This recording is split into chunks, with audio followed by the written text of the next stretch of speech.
I've lived in South Korea for years, and for a long time, I believed the story they told the world.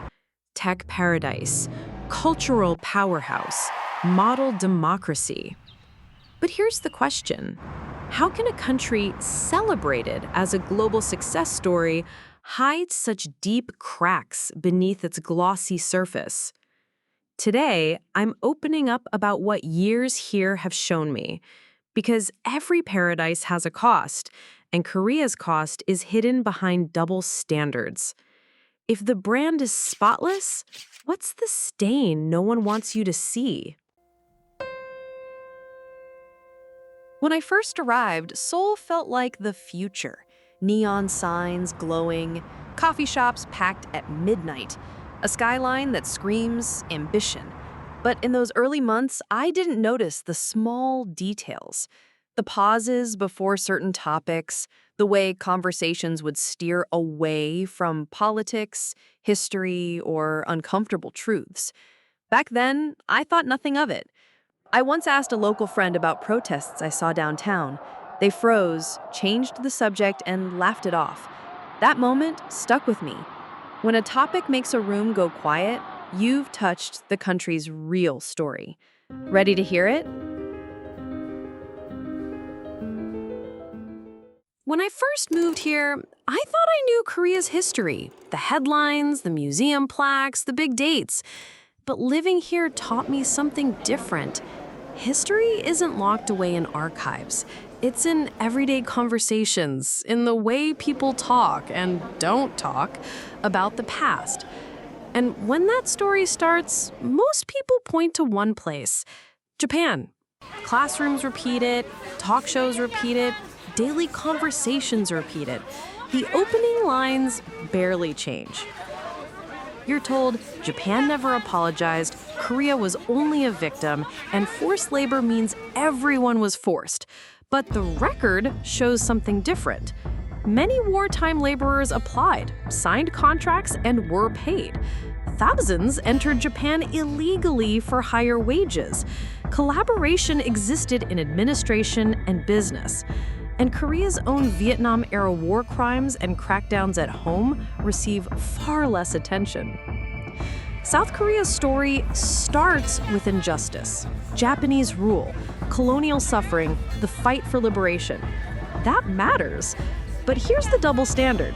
The loudest voices demanding Japan's accountability often fall silent when Korea's own uncomfortable chapters come up. People often wonder, does it make sense to carry hate across generations? Why do young Koreans today still rage at events from 80 years ago? The answer is identity. School books, politics, even TV dramas feed a story where the past is always present. That keeps the grievance alive long after the people who lived it are gone. If memory is a weapon, who decides where it's aimed, outward or inward? Schools repeat it, media repeat it, pop culture repeats it. Japan the aggressor, Korea the victim. And the image barely shifts, even after apologies, even after agreements. So if the script never changes, what happens to people who refuse to read their lines? In fact, every time an agreement is signed, politics here eventually make an excuse to tear it up. We hear forced labor a lot. What's often missing? Many workers applied. The same recruitment system used inside Japan. They signed contracts. They earned wages. Early on, many joined via public drives. Today's label can erase those details, and the details matter if we want the full picture. And here's something I almost never heard discussed. Thousands of Koreans actually entered Japan illegally during that time. They risked arrest, crossed borders illegally, just to earn the higher wages Japan offered. Between 1930 and 1942, almost 39,500 were caught. About 33,500 were sent back, but many stayed, working off the books or joining relatives already in Japan. Back then, this migration swelled the Korean community from about 100,000 in the mid-1920s to nearly 800,000 by 1938. If life in Japan was only oppression, why risk arrest to get there? Here's something many people ask. During annexation, were Koreans considered Japanese citizens? Technically, yes, but in practice, their rights were limited. So it was citizenship on paper, different treatment in reality. Working in Japan wasn't a free shuttle. Employers needed approvals. Police checked papers and addresses. As unregistered workers increased, Tokyo tightened inspections and employer reporting.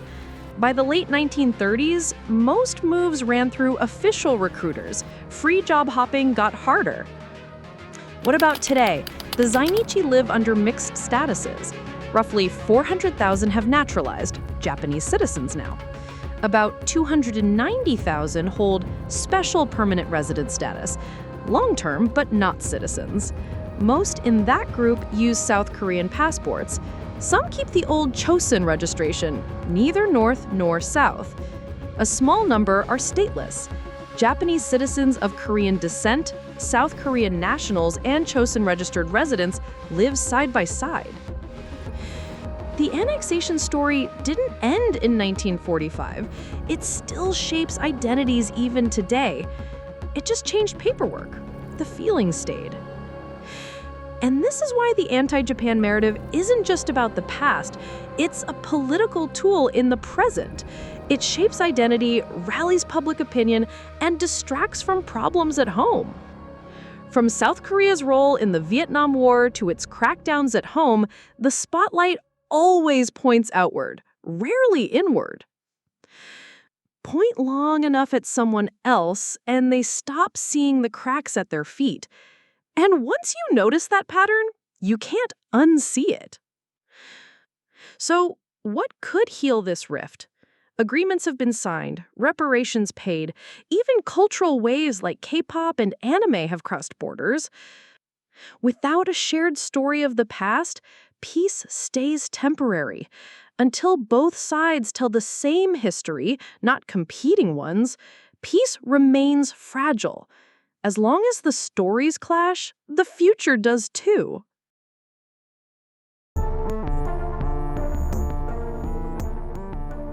People call it an economic miracle. I've seen it up close.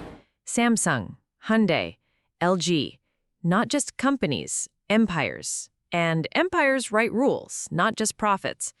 People believe the miracle is homegrown and lifts everyone. Follow the money. The jumpstart isn't mystical, it's negotiated. Japan and South Korea. Two governments sign, markets open, capital flows. Now the numbers that lit the fuse. The 1965 package from Japan, 3 parts. 300 million in grants, 200 million in government loans, 300 million in commercial loans. Call it aid, call it leverage. Either way, it lit the fuse. This package funded ports, highways, power plants, and factory equipment that jump-started industry.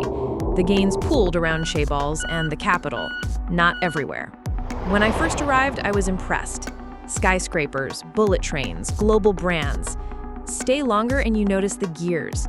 Chaebol's, giant family-controlled conglomerates, decide who gets the big contracts, which stories get airtime, and which competitors never get a fair shot. Step out of line and you don't just lose business, you're out of the game. Some call modern Korea a cyberpunk dystopia, megacorps. And honestly, it fits. The Chaebols aren't just businesses. They set the rules of the game.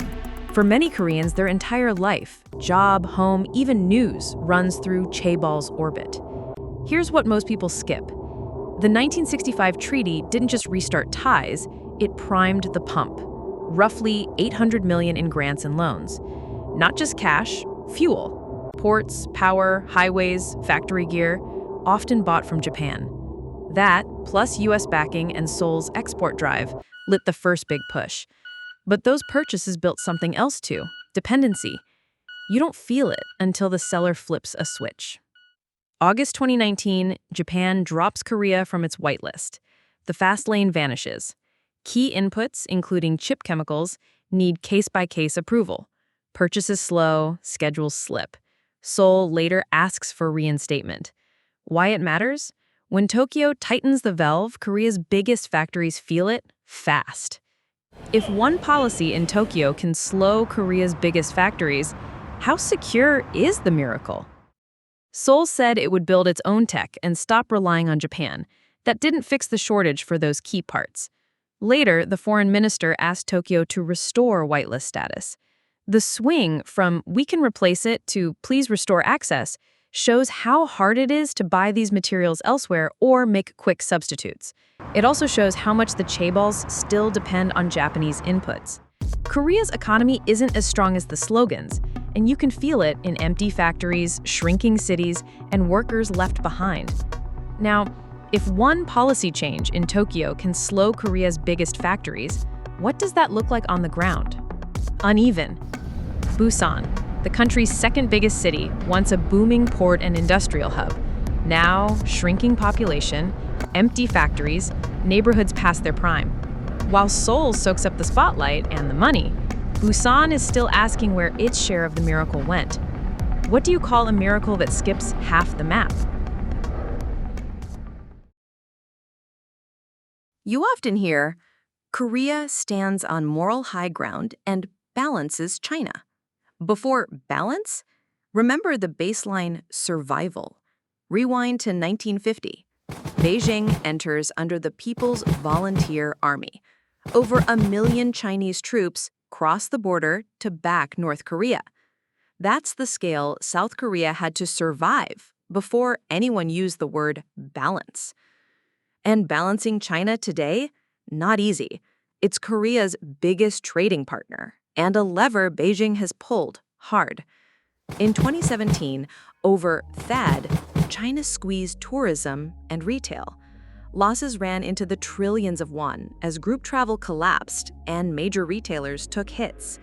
Today, policy walks a tightrope. Dependents pulling one way, pushback the other. Tightropes look brave right up until the rope frays. Toward Japan, the friction never fades. Trade disputes, territorial arguments over Dokdo or Takashima, and constant references to historical grievances keep relations in a perpetual freeze-thaw cycle. Even when Tokyo reaches out to cooperate on security, on trade, on regional threats, politics in Seoul often pull the plug. Why?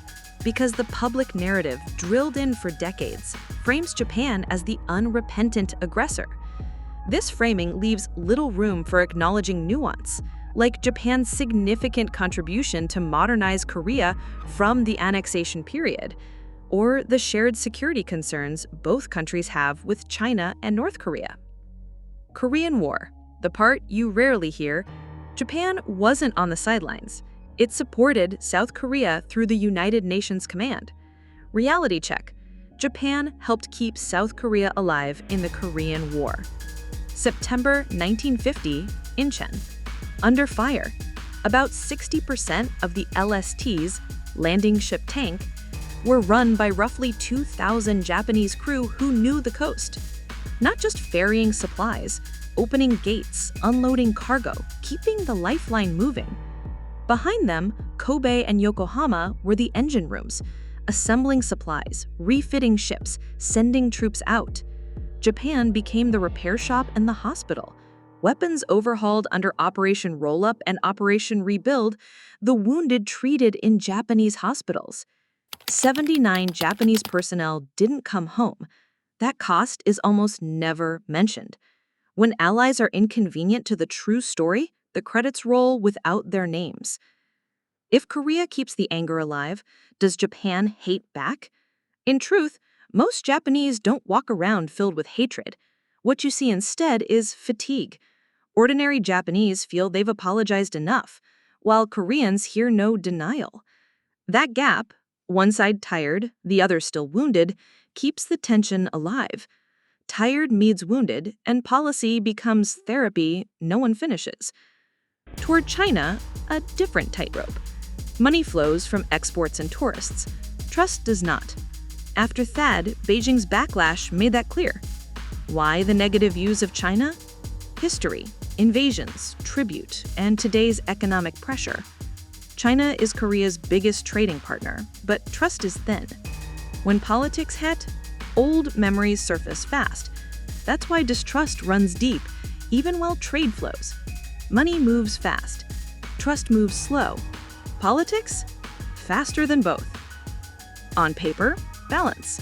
In practice, a constant shuffle between easing Beijing and siding with Washington and Tokyo.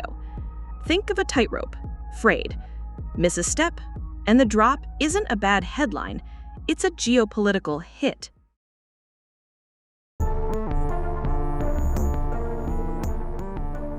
From the outside, Korea is flawless.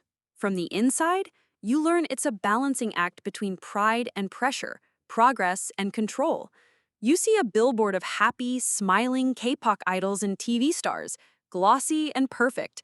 But in reality, South Korean entertainment has a dark side.